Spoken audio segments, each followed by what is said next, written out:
దేవుడు మా జీవితం పట్ల చేస్తున్న కార్యాలు చాలా అమూల్యమైనవి.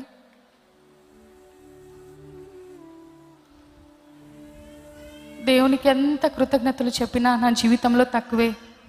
ప్రతి దినము కూడా ఈ యొక్క సేవ జీవితంలో నిజంగా దేవుడు అంతగా తోడ్పడుతూ మమ్మల్ని నడిపిస్తున్నాడంటే నిజంగా నేను మాటల్లో చెప్పలేను. రీసెంట్గా కువైట్ దేశం వెళ్ళినప్పుడు అక్కడ వేడి ద్వారో తెలీదు ఓవర్ హీట్ చేసేసి ఇద్దరికిద్దరము సిక్ అయిపోయాము. దేవుని బిడ్డలారా, దేవుని సేవకుడు అక్కడే హాస్పిటల్లో అడ్మిట్ అయి ఉన్నారు. మరి నేను కూడా సిక్ అయిపోయాను. హోటల్ నుండి బయలుదేరాము. ఫ్లైట్ టైం అవుతా ఉంది. చక్కగా మమ్మల్ని సెండ్ ఆఫ్ ఇచ్చారు అక్కడ ఉన్న దేవుని సేవకులు. మరి ఫ్లైట్లోకి ఎక్కిన తర్వాత నేరుగా హాస్పిటల్ నుండి దేవుని సేవకులు ఫ్లైట్ ఎక్కారు. అదేవిధంగా నేను కూడా టాబ్లెట్స్ వేసుకున్నాను. అవి హై డోస్ అవ్వడం ద్వారా ఫ్లైట్లో ఎక్కిన తర్వాత మా పరిస్థితి చాలా దయనీయంగా మారిపోయింది. దేవుని బిడ్డలారా, నేను అసలు కూర్చున్నానా నాకు తెలియట్లేదు, నిలబడ్డానా తెలియట్లేదు, తల తిప్పేస్తూ ఉంది. నిజంగా ఒక మాటలో చెప్పాలంటే ఫ్లైట్ నుంచి కింద దూకేయాలన్న ఆలోచన నాకు వచ్చిందంతా. మరి నా కడుపులో కావచ్చు, తల తిప్పేయడం కావచ్చు, ఒకలాగా నాకు అయిపోయింది. అలాగ తల వాల్చేశాను. వామిటింగ్స్ అయిపోతూ ఉన్నాయి. మరి దేవుని సేవకుని పక్కన చూస్తే ఒళ్ళు కాలిపోతూ ఉంది. డైరెక్ట్గా హాస్పిటల్ నుండి మరి డిశ్చార్జ్ అయ్యి ఫ్లైట్ బుక్ అయింది కాబట్టి మేము రావాలి. టాబ్లెట్స్ వేసుకున్నాం కదా, టెంపరేచర్ తగ్గింది అనుకున్నాము. కానీ మరి ఎక్కగానే మరలా ఎక్కువ అయిపోయింది.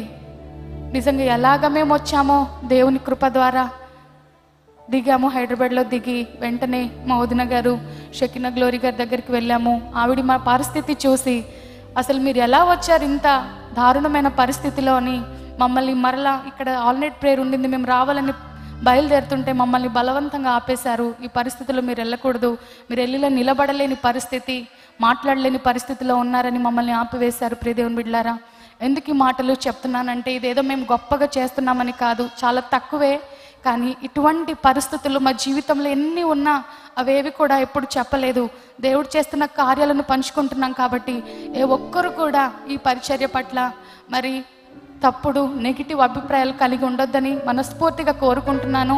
మీరు చూస్తున్నాను ప్రతి పని కూడా ఒక తెరిచి ఉంచిన పుస్తకం వల్ల మా జీవితాలు ఉన్నాయి.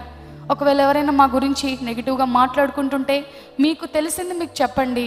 తద్వారా వారు కూడా మరి నెగిటివ్గా ప్రాపగండ చేయకుండా ఉంటారేమో. ఎన్నో అవంతరాలు దేవా నీ సేవ చేస్తూ ముందుకెళ్తున్నప్పుడు ఇన్ని ఇన్ని అవమానాలని నా ప్రార్థనలో ప్రభు దగ్గర అడుగుతున్నప్పుడు ప్రభువే మాకు ధైర్యమునిస్తూ ముందుకు తీసుకువెళ్తున్నాడు. కాబట్టి ఎంతో మంచి మనసు కలిగి మీరు దేవుని మందిరాన్ని ప్రేమిస్తూ వస్తున్నారు.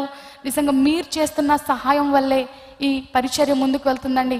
ఎక్కడి నుండి కూడా ఎటువంటి సహాయం లేదు. దయచేసి మరొకసారి దేవుని సన్నిధిలో పుల్పిట్ మీద నిలబడి నేను చెప్తున్నాను, ఏ విదేశాల నుండి కానీ ఎక్కడి నుండి కానీ క్రైస్ట్ టెంపుల్కి సహాయం లేదు. చాలామంది అనుకుంటారు డాక్టర్ జాన్ వెస్లీ గారు ఇస్తారని. నిజంగా ఎక్కడి నుండి కూడా సహాయం లేదు. దేవుడే సహాయాన్ని మీ ద్వారా దేవుని బిడ్డలుగా మీరు ఇస్తున్న కానుక మరి యథార్థమైన సమర్పణ మీ గుప్పిలి విప్పుతున్నారు. ఆ యొక్క గుప్పిలి నుండి విత్తబడుతున్న కానుకల ద్వారా ఈ పరిచర్య ముందుకెళ్తుందని దేవుని సమ్ముఖంలోనే నిలబడి చెప్తున్నాను. నిజంగా ఈ పరిచర్య ఇంతే కాదు, మా విశ్వాసము మా యొక్క మొండితనం చూస్తున్నవారు ప్రతి ఒక్కరు అంటున్న మాట, దేవుడి పరిచర్యను ఇంకా ఉన్నతంగా తీసుకువెళ్తారని. హల్లెలూయా. కాబట్టి మీరు చూస్తూ వస్తున్నారు, ఎవ్వరు చేయలేని మరి గొప్ప సభలు, దేవుని కార్యాలు దీన దాసుని ద్వారా ప్రభు జరిగించుకుంటున్నాడు ఈ పరిచర్యని విజయవాడలో. కాబట్టి ఇదేదో అతిశయోక్తిగా చెప్పట్లేదు, కానీ నా దేవుని కార్యాలు ఎంత ఉన్నతమైనవో, మా పట్ల పనికిరాని మా పట్ల దేవుడు ఎంత గొప్ప కార్యాలు జరిగించుకుంటున్నాడో ఒక సాక్షిగా నిలబడ్డానంతే. కాబట్టి నా మాటల ద్వారా ఎవరైనా ఇబ్బంది పడి ఉంటే నన్ను క్షమించండి.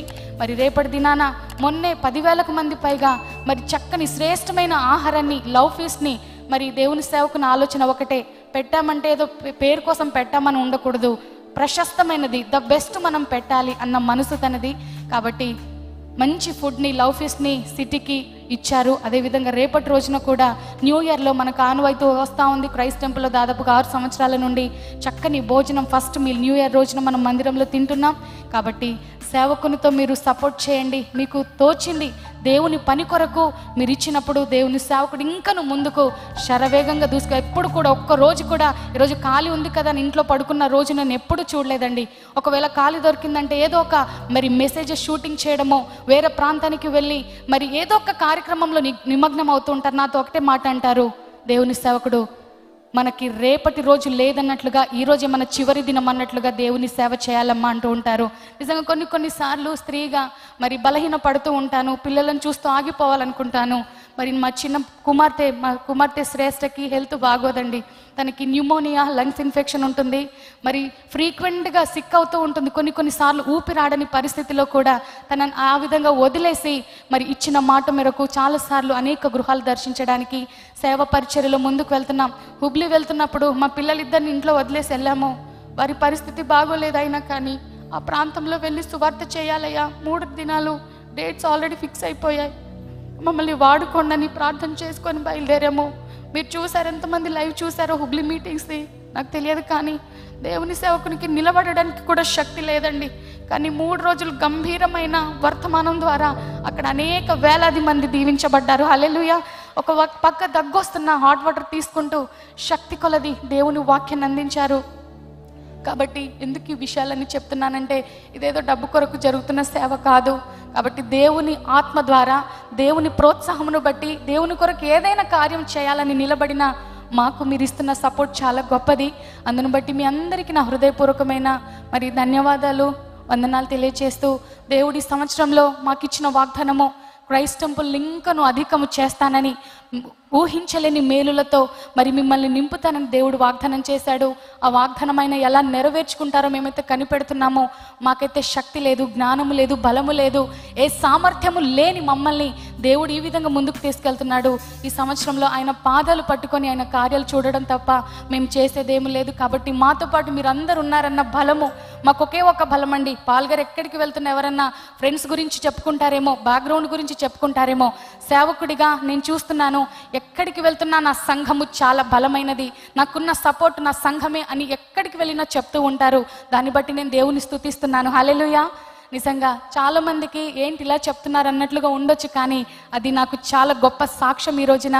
దేవుడు ఎందుకంటే మమ్మల్ని అల్పులను ఈ ప్రాంతానికి నడిపించారు, ఊరికేనే కాదు, ఒక ఉద్దేశంతో ప్రభు నడిపించాడు. కాబట్టి మేమెంత కష్టాల్లో వచ్చామో, ఏ తీర్మానంతో ఇక్కడికి వచ్చామో మాకు తెలుసు. కాబట్టి ఈ రోజున దేవుడు ఆ యొక్క వాగ్దానాలన్నీ నెరవేరుస్తూ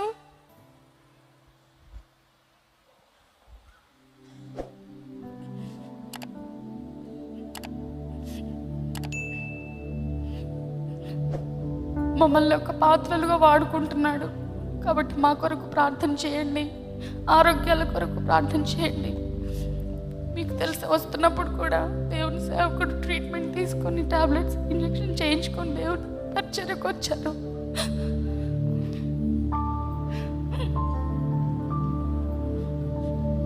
ఆరోగ్యాల కొరకు, ప్రయాణాల కొరకు ప్రార్థించమని మనసారా కోరుతున్నాను.